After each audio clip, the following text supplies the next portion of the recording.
بدأت مرحلة جديدة في تاريخ القوات المسلحة المصرية بتعيين الفريق أول محمد صادق وزيرا للحربية والفريق سعد الدين الشاذلي رئيسا لهيئة الأركان.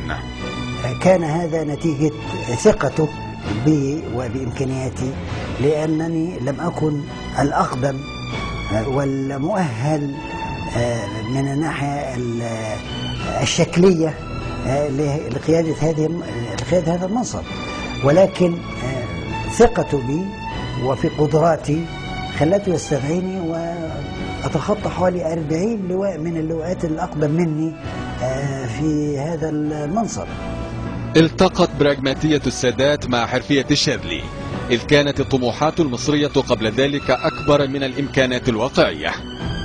وده طبعا ده يختلف مع أن الخطة اللي هي وضعت للحرب في أغسطس سنة 71 بعد ما توليت أركان حرب هي مجرد العبور وتدمير الخط الأول من خط بارليف والتوقف على 10-15 كيلو شرق خناء، لأن دي في حدود إمكانياتنا.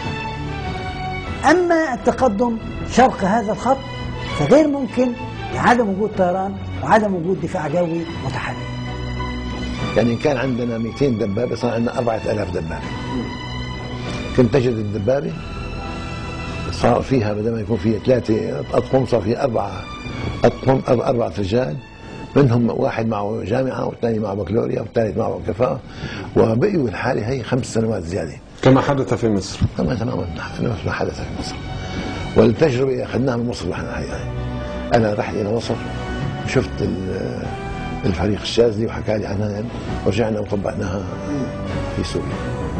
الفريق الشاذلي لم يترك تفصيلة. أنا كنت يعني شغلي بحكم شغلي كنت بعرف كان بيعمل كتيبات صغيرة كده زي الأمسكية، يعني في حجم الأمسكية كده. أنا كانت معايا أنا شخصيا، بيقول لي إزاي أتصرف لو أنا وقعت في القصر، بيقول لي إزاي أتصرف لو أنا اتجرحت، بيقول للعسكري إزاي يتصرف في حالة غارة جوية. يعني حتى الغطا بتاع عربيات البنزين كان مدي أمر بتجميع الكهنة وقفل غطا. يعني كانت هو الحقيقة فريق سعد الشاذلي هو الذي وضع إدارة الحرب. سمعت عبر اللاسلكي من حصون أخرى أنهم يرون المصريين يعبرون في قوارب مطاطية.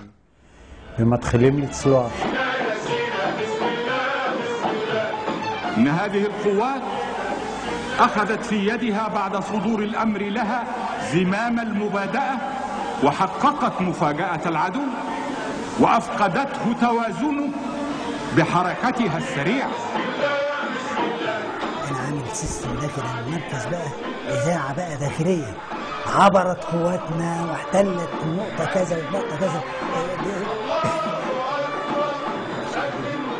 حاجة بقى يعني ما تتخيلش بقى الناس وهي بتسمع كده، يعني الحماس والبتاع.